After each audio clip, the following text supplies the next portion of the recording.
は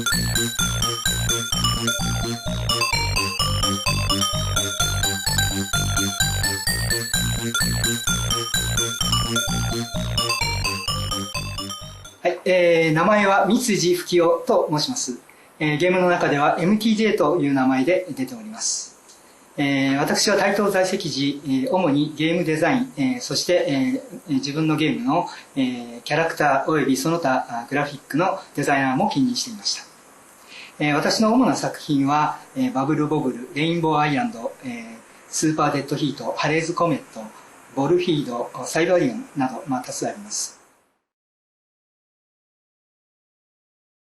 続編というとですね、最近もよく見られる現象なんですけれども、すぐに同じキャラクターで同じゲーム性、ということが考えられるわけなんですけれども、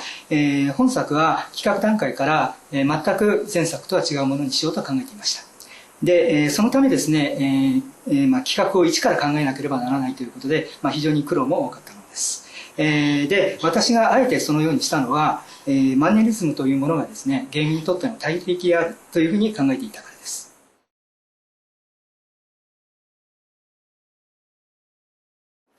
現在はですね、ゲームデザイナーなど、企画者を育成する、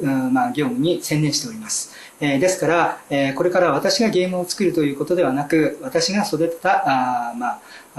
人たちがですね、たくさんのゲームを作ってくれるということを、期待しています。そうですね。先ほども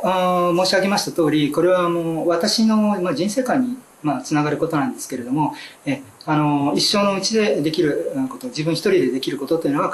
限りがあるということで、そうではなくて、例えば私が木になるのではなくて、木を植える人になる。そういうことです。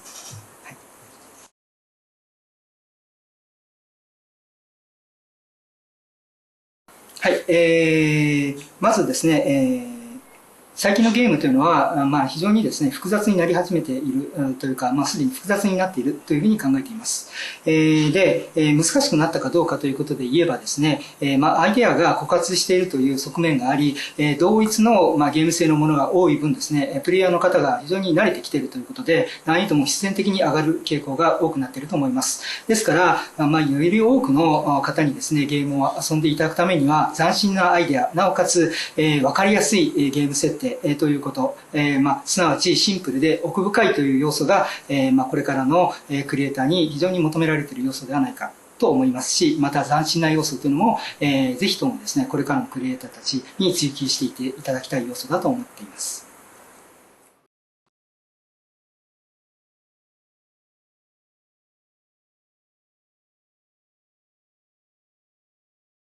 はい。このゲームはタイトルも見た目も全く前作とは異なりますが、事実上の実を言いますと、続編なんです。はい。で、それを意識して開発したものです。ボルフィードはですね、前作と違って奥深さ、変化ということについて、深く考えて作られたものです。また、面が切り取られると、次の面が見えるというのも、次の面に期待を持たせるということで、ゲームの面白さを増すための要素であると思っています。はい。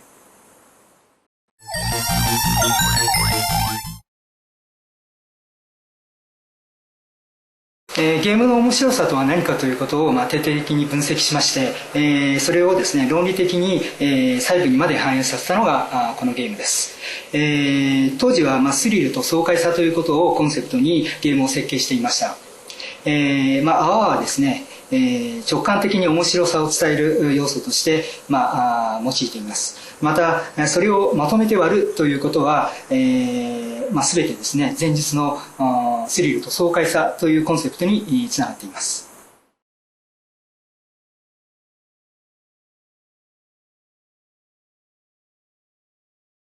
協力プレイというのは、実を言うとすでにあったアイデアだと思うんですけれども、このゲームでは、協力しないと最終的なエンディングが見られないという設定になっています。そのためですね、協力するということが今までのゲーム以上に必要になってきています。結果ですね、2人でチームを組んで、得点を競うとか、カップルでゲームをするというようなことが多く見られ、当初の目論見みがズバリ当たった形になりました。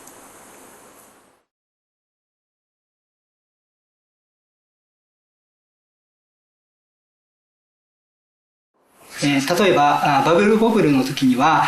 夜も寝ずにですね、企画のアイデアを練っていました。で、休日も返上でですね、で、家で閉じこもってですね、アイデアを夜遅くにやってまして、で、気がつくとですね、部屋中ですね、アイデアの紙が山のようになっていたというようなことがありまして、で、夜もしらじらと開けて鳥が鳴いていたというようなことが、しょっちゅう続いていました。